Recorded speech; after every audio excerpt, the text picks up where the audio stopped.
Hi friends, ಎಲ್ರಿಗೂ ನಮಸ್ಕಾರ. Success life Kannada ಚಾನಲ್ನ ಮತ್ತೊಂದು ವಿಡಿಯೋಗೆ ತಮ್ಮೆಲ್ರಿಗೂ ಸ್ವಾಗತ. ಜೀವನದಲ್ಲಿ ತುಂಬ ನೊಂದು ಹೋಗಿದ್ರೆ, ಜೀವನದಲ್ಲಿ ತುಂಬಾ ಕಷ್ಟ ಅನುಭವಿಸ್ತಾ ಇದ್ರೆ, ಈ ಜೀವನವೇ ಸಾಕು ಅಂತ ನಿಮಗೆ ಅನಿಸಿದ್ರೆ, ಈ ಎರಡು ಕಥೆಗಳು ನಿಮಗೋಸ್ಕರ. ಈ ಎರಡು ಕಥೆಗಳು ನಿಮ್ಮ ಜೀವನದ ದಿಕ್ಕೆ ಬದಲಿಸುತ್ತೆ.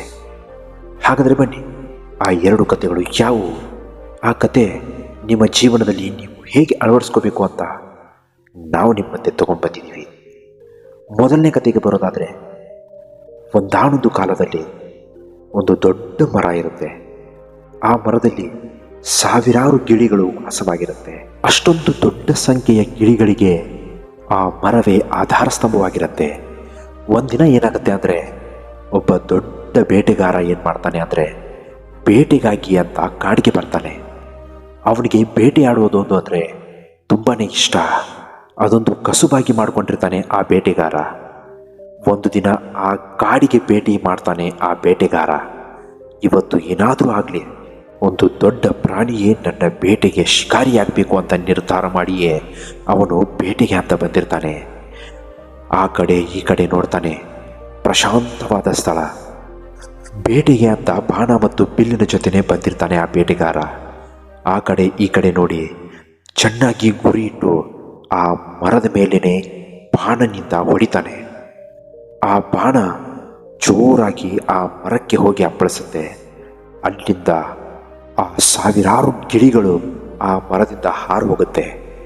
ಅವನ ಬೇಟೆ ಸ್ವಲ್ಪ ಕ್ಷಣದಲ್ಲಿ ಮಿಸ್ ಆಗುತ್ತೆ.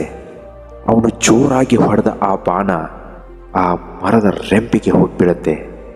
ಸ್ವಲ್ಪ ದಿನ ಆದ ನಂತರ ಆ ಗಿಡಕ್ಕೆ ತಾಕಿದ ಆ ಬಾಣ ನಿಧಾನವಾಗಿ ಆ ಗಿಡವನ್ನು ಬಲಿ ತಗೊಳ್ಳೋದಕ್ಕೆ ಶುರು ಮಾಡುತ್ತೆ.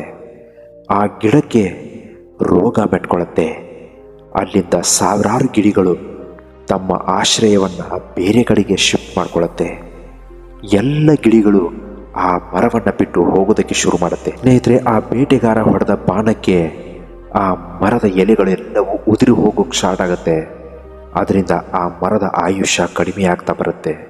ಇದಕ್ಕೆಲ್ಲ ಹೆದರಿ ಗಿಳಿಮರಿಗಳೆಲ್ಲವೂ ಕೂಡ ತಮ್ಮ ತಮ್ಮ ತಾಯಂದ್ರ ಜೊತೆ ಎಲ್ಲವೂ ಹಾರಿ ಬೇರೆ ಕಡೆಗೆ ಆಶ್ರಯ ಪಡೆಯುತ್ತೆ. ಆದರೆ ತುಂಬಾ ವಯಸ್ಸಾಗಿದ್ದ ಒಂದು ಗಿಳಿ ಏನು ಮಾಡುತ್ತೆ ಗೊತ್ತಾ? ಆ ಮರವನ್ನು ಬಿಟ್ಟು ಅಲ್ಲಾಡೋದಿಲ್ಲ, ಆ ಮರವನ್ನು ಬಿಟ್ಟು ಎಲ್ಲೂ ಹೋಗೋದಿಲ್ಲ. ಹೀಗೆ ಆ ಗಿಳಿ ಅದೇ ಮರದಲ್ಲಿ ಆಶ್ರಯವನ್ನು ಪಡೆಯುತ್ತೆ. ಸ್ವಲ್ಪ ದಿನಗಳವರೆಗೆ ಆ ಗಿಳಿ ಅಲ್ಲೇ ಇರೋದನ್ನು ನೋಡಿ ಭಗವಂತನೇ ಪ್ರತ್ಯಕ್ಷವಾಗಿ ಆ ಗಿಳಿಯ ಹತ್ರ ಬರ್ತಾನೆ. ಬಂದು ಏನು ಹೇಳ್ತಾರೆ ಗೊತ್ತಾ? ನೋಡಪ್ಪ ಗಿಳಿರಾಯ, ಈ ಮರದಲ್ಲಿ ಎಷ್ಟೋ ಗಿಳಿಗಳು ಇದುವರೆಗೆ ವಾಸ್ತವ್ಯವನ್ನು ಹೂಡಿದ್ವು. ಅವು ಇದೇ ಮರದಲ್ಲಿ ಆಶ್ರಯವನ್ನು ಪಡೆದಿದ್ವು.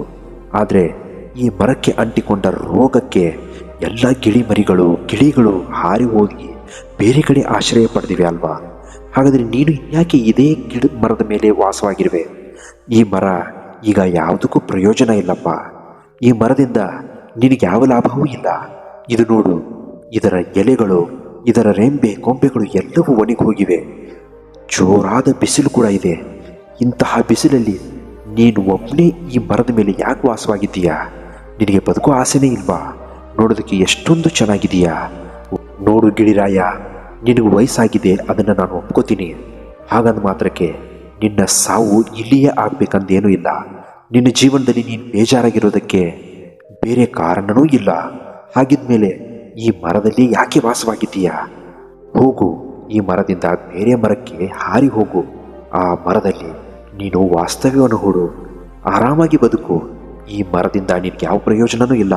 ಇದರ ಅವಸ್ಥೆ ಹೇಗಿದೆ ನೀನೇ ನೋಡು ಅಂತ ಭಗವಂತ ಆ ಗಿಳಿಮರಿಗೆ ತಿಳಿಸಿ ಹೇಳ್ತಾರೆ. ಆ ಭಗವಂತನ ಮಾತನ್ನು ಕೇಳಿದ ಗಿಳಿರಾಯ ಭಗವಂತನಿಗೆ ಯಾವ ಉತ್ತರ ಕೊಡ್ತಾರೆ ಗೊತ್ತಾ? ಮಹಾಪ್ರಭು, ನೀವು ಹೇಳ್ತಾ ಇರೋದು ಸರಿ. ಈ ಮರಕ್ಕೆ ಈಗ ರೋಗ ಮೆಟ್ಕೊಂಡಿದೆ.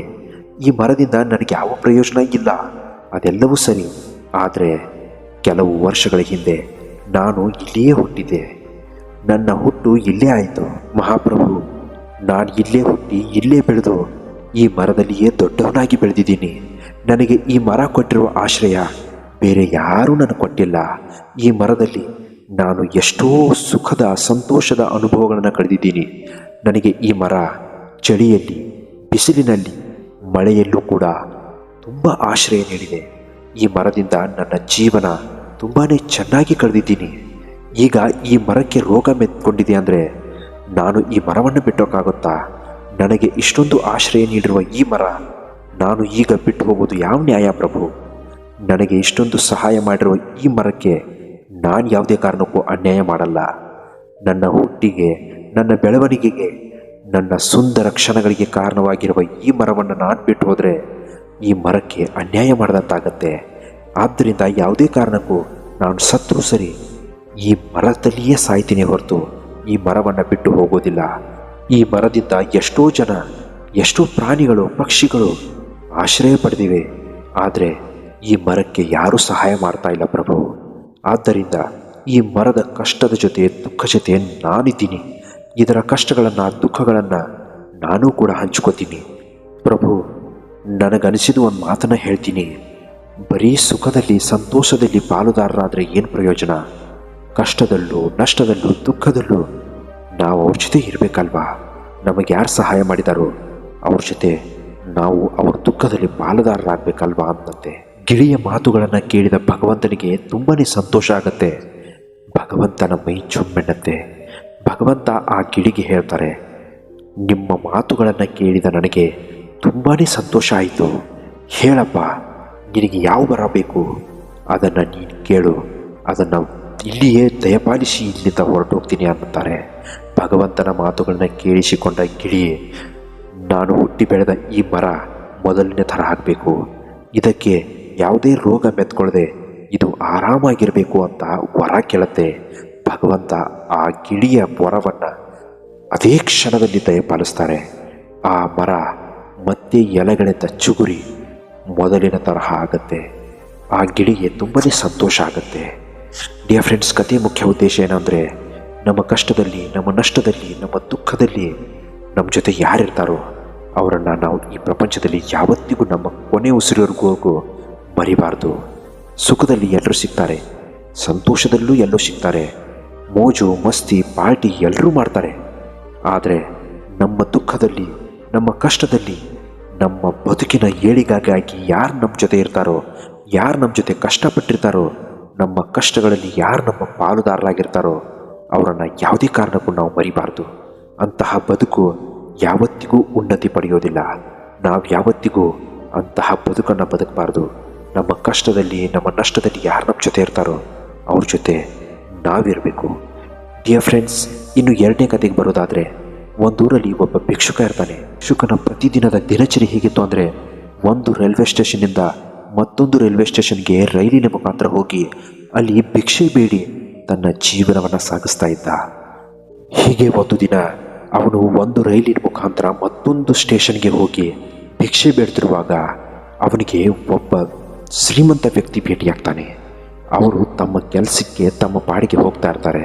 ಅವರ ಸೂಟು ಬೂಟು, ಅವರ ವೇಷಭೂಷಣ ನೋಡಿದ ಮೇಲೆ ಆ ಭಿಕ್ಷುಕನ ಮನಸ್ಸಿನಲ್ಲಿ ಏನು ಬರುತ್ತೆ ಗೊತ್ತಾ?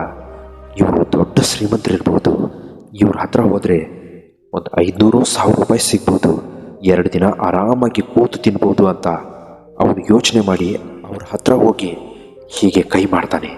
ಅಯ್ಯ, ದಯವಿಟ್ಟು ನನಗೆ ಭಿಕ್ಷೆ ನೀಡಿ, ನಾನು ತುಂಬಾ ಬಡವ ಅಂತಾನೆ.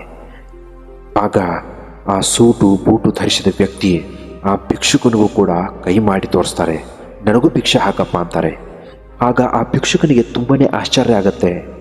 ಅಯ್ಯ, ನೀವು ಕೋಟ್ಯಾಧಿಪತಿಗಳು, ನನಗಿಂತನೂ ಶ್ರೀಮಂತರು, ನಿಮ್ಮ ವೇಷಭೂಷಣ ನೋಡಿದರೆ ನೀವು ಸಾಮಾನ್ಯದವರಲ್ಲ.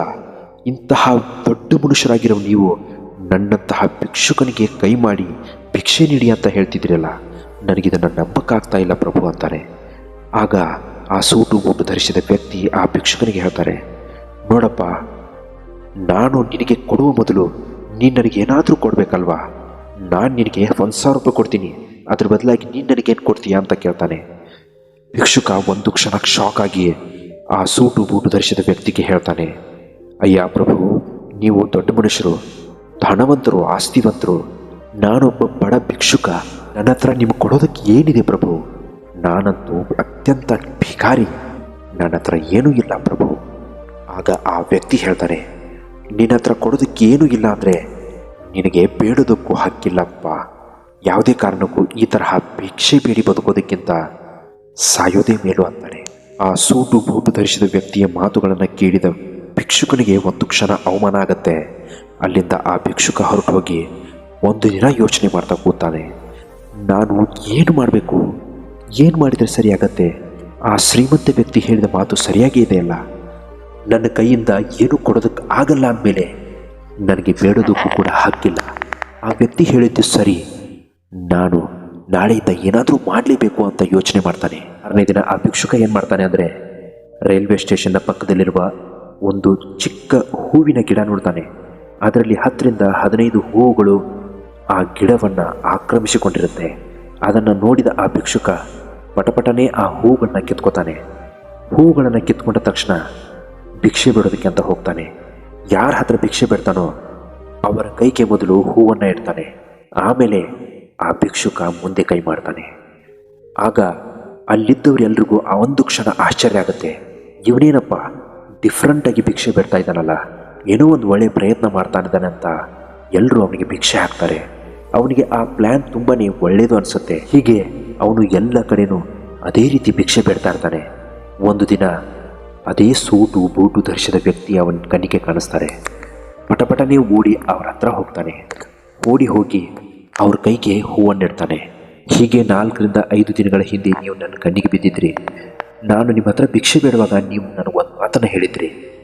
ಏನು ಅಂದರೆ ನಿನ್ನ ಕೈಯಲ್ಲಿ ಏನೂ ಕೊಡೋಕ್ಕೆ ಆಗಲ್ಲ ಅಂದಮೇಲೆ ನಿನಗೆ ಬೇಡೋದಕ್ಕೂ ಹಕ್ಕಿಲ್ಲ ಅಂತ. ಆ ಮಾತು ನನಗೆ ತುಂಬ ಇಷ್ಟ ಆಯಿತು. ಅದಕ್ಕೋಸ್ಕರ ನಾನು ಈ ಮಾರ್ಗವನ್ನು ಆಯ್ಕೆ ಮಾಡ್ಕೊಂಡಿದ್ದೀನಿ. ಈಗ ಈ ಹೂವನ್ನು ನೀವು ತಗೊಳ್ಳಿ, ಈಗಲಾದರೂ ನೀವು ನನಗೆ ಭಿಕ್ಷೆ ಕೊಡಿ ಅಂತಾನೆ. ಅದಕ್ಕೆ ಆ ವ್ಯಕ್ತಿ ಏನು ಹೇಳ್ತಾರೆ ಗೊತ್ತಾ? ನೋಡಪ್ಪ, ಇದು ತುಂಬ ಒಳ್ಳೆಯ ಆಯ್ಕೆ. ಈ ರೀತಿ ಹೂವನ್ನು ಕೊಟ್ಟು ಭಿಕ್ಷೆ ಬಿಡೋದಕ್ಕಿಂತ ಈ ಹೂವಿನ ವ್ಯಾಪಾರವನ್ನೇ ನೀನು ಮುಂದುವರಿಸ್ಕೊಂಡು ಹೋಗು. ಮೇಲೆ ನೋಡು, ನಿನ್ನ ಕೈ ಹಿಡಿಯೋರು ಯಾರೂ ಇರಲ್ಲ ಅಂತ ಆ ವ್ಯಕ್ತಿ ಆ ಭಿಕ್ಷುಕನಿಗೆ ಇಂತಹ ಮಾತುಗಳನ್ನು ಹೇಳಿ ಹೊರಟೋಗ್ತಾರೆ. ಭಿಕ್ಷುಕನಿಗೆ ಆಗ ಜ್ಞಾನೋದಯ ಆಗುತ್ತೆ. ಆ ಹೂವುಗಳಿಂದಲೇ ಅವನು ವ್ಯಾಪಾರ ಸ್ಟಾರ್ಟ್ ಮಾಡ್ತಾನೆ. ಕೆಲವು ವರ್ಷಗಳ ನಂತರ ಆ ವ್ಯಕ್ತಿ ಹೇಗೆ ಬೆಳೆದು ತೋರಿಸ್ತಾನೆ ಅಂದರೆ ಆ ಊರಿನಲ್ಲಿ ಅತಿ ದೊಡ್ಡ ವ್ಯಾಪಾರಿಯಾಗಿ ಬೆಳೆದು ನಿಲ್ತಾನೆ. ಒಂದು ದಿನ ಆ ವ್ಯಾಪಾರಿ ಏನು ಮಾಡ್ತಾನೆ ಅಂದರೆ ರೈಲ್ವೆ ಸ್ಟೇಷನ್ಗೆ ಬರ್ತಾನೆ.